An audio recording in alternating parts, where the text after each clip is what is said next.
Hello everyone and welcome to Crypto News, the crypto news channel. Today full of different news around cryptocurrencies, and especially around SBF, information on its release. There was a lot of false information that circulated, so we're going to clear things up. We're also going to talk about the BNB chain. I'm going to talk to you about Metaverse and Bitcoin. For those who don't know the chain, don't hesitate to subscribe. Every day the summary of the best news of the day on crypto. Let's start with the course of cryptocurrency on 24/12. Today we are slightly up. 1 Bitcoin at $16,800 plus 0.26%. 1 ETH at $1,219 plus 0.3%. The market as a whole, it is up 121%. Let's start right away with the information of the day on FTX. Let's talk about SBF, Sam Backman Fried, who has been released. So we remind you that he was extradited from the Bahamas to the United States, and I think 1 or 2 days after his extradition he is currently free. There were several figures circulating about the bail, that he would have paid a bail of $250 million.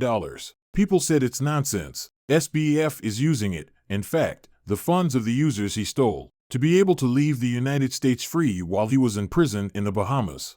And in fact, when we look a little deeper, it's not quite that. In fact, he didn't pay anything at all to get out of prison. He actually signed a sort of commitment to pay $250 million if he didn't show up for his trial. To make sure he respects all of this, his parents have put up their house as collateral, so it's worth about $4 million, and a commitment to pay the $250 million. So in fact, it's as if he has taken on the responsibility of his parents, who are professors at Stanford.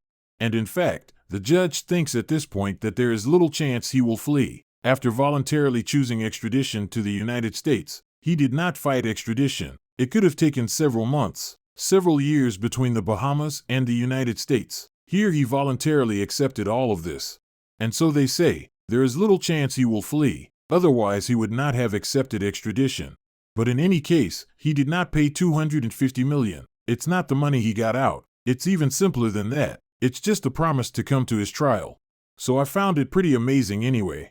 SBF still has the power of persuasion. It still works. The money he paid everywhere seems to have helped him to get out of prison and to get free again.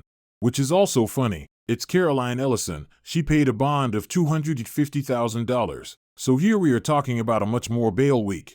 In any case, in terms of deposit of the guarantor, i.e. what Caroline has deposited, is negligible compared to what SBF had to put as collateral. Let's talk now about the top 5 most Googled cryptos in 2022 worldwide. We have Bitcoin in first place. I think that this does not surprise anyone. But the second place we find the Shiba Inu, with 4 million monthly searches. We have the third place the Dogecoin 5 million, and we see there the Ether that in the fourth place. We can see here that we have Cardano, XRP, SafeMoon, which are still much more sought after globally compared to the United States. I find what is missing here. We do not find the BNB chain. We do not find Polkadot. We find the cryptos that made the buzz around the same coins.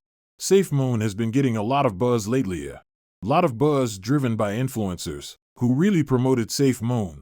Shiba Inu that I expected on Crypto.com, they have a large user part who deposited your BA Inu. So here it is always interesting to see the most wanted crypto, to have a trend of the general public what they are buying. And what continues to interest the general public. Now let's talk about Avalanche. Avalanche, the blockchain which has been a competitor of Ethereum during the 2020s. You can see on the leaderboard they are in the United States ranked 4th and 5th behind Ethereum. Avalanche, they just launched a major feature. It's the Band5 feature. What is it? Barbaric name. It's simply something that allows subnets to communicate with each other natively. Subnets, it's an independent blockchain on the Avalanche network, which a priori does not really have a direct link between them. Each blockchain had to create its own bridge. Its own bridge to be able to communicate with others. The other subnets there, they introduced this native functionality. It facilitates exchanges between the various subnets. Don, it's really a good thing for the Avalanche ecosystem. There's a lot of criticism on the subnets about the fact that it didn't benefit the security of the cross-chain, let's say the main Avalanche blockchain. It really changes at the level of the interoperability between the various subnets, between the various blockchains which are being born on Avalanche, with certain subnets specialized in gaming, in the finance of centralized or other. So it is good news, we will say, for Avalanche. BNB chain also just released information that they had more unique addresses than Ethereum. So it's just a vanity metric. It's just a metric that projects put forward when it suits them. And there the BNB chain just said we have exceeded Ethereum on this point there. Ethereum has 217 million unique addresses, and the BNB chain has 233 million unique addresses. So it is indeed true. But it is debatable because Bitcoin is still far ahead, with more than 1 billion unique addresses. Well, honestly, don't dwell too much on these figures. It's something that can be artificially inflated by creating lots of wallets that don't contain much, just 1 cent or something else. It can be inflated easily when the transaction costs are low, because you can easily create a lot of wallet with not a lot of money and inflate its figures. So well, it's still interesting on the BNB. Nobody denies that there is a very strong use of this blockchain. We have already seen with the pancake swap era, where there were shit coins that were launched a lot every day, and there in fact it continues even when they really make the effort to keep their roadmap, and at the marketing level, they have the advantage of Binance, which helps them enormously. Now let's talk about MetaMask, the most famous wallet. It has just introduced a new feature on Arbitrum and Optimism. You probably know it has swap functionality. This functionality allows you to easily buy crypto from MetaMask, which is used a lot and makes MetaMask a lot of money, because in fact it takes 0.875% on each swap. So that means you actually pay this ease of use. And there he has just launched on Optimism and Arbitrum, Level 2 solutions on the Ethereum network. The most used Level 2 solutions. We remind you that this functionality is already available on many other blockchains, in particular the BNB chain, Polygon, Avalanche. So there they are going on the other solutions. So much the better, it makes it easier to use. But hey, I still remember that you don't have to go through that. There are solutions with a lot less fees. If you don't want to pay the almost 1% fee, go directly to other decentralized exchanges or even decentralized exchange aggregators. But hey, it pays for the ease of use in. And finally, I wanted to talk to you about Metaverse. Remember there was an article by CoinDesk on Decentraland. He had written that the Metaverse project only had 38 users.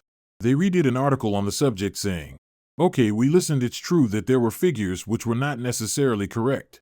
And there in fact they redid their analysis, and they actually say yes, 38 was not the right number.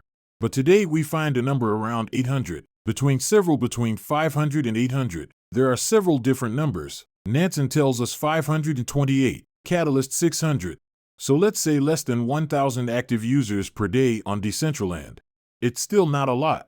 It's based on the activity on chain, on the fact of having an NFT or not, which in fact allows to see if the user is really active or not. And also within the framework of some events, it can go up a lot more. It's gone up to several thousand users. Some events we're talking about 3,000 or more. But hey, daily it's still not a lot. You must not lie to yourself at less than 1,000 users for a project that was evaluated at one point in full almost $1 billion. It's still not a lot. I think it's still a project that has a lot of potential. So well, it's developing. There are people who are betting on the future of the Metaverse. Decentraland is well positioned, like the Sandbox, like Otherside. And it was not for FUD on Decentraland, but it was only to clarify matters in relation to these most recent data. So that's all what I had to say today on crypto news. I hope you liked the content. If so, don't hesitate to subscribe, to like, to comment, and we'll see you in the next video.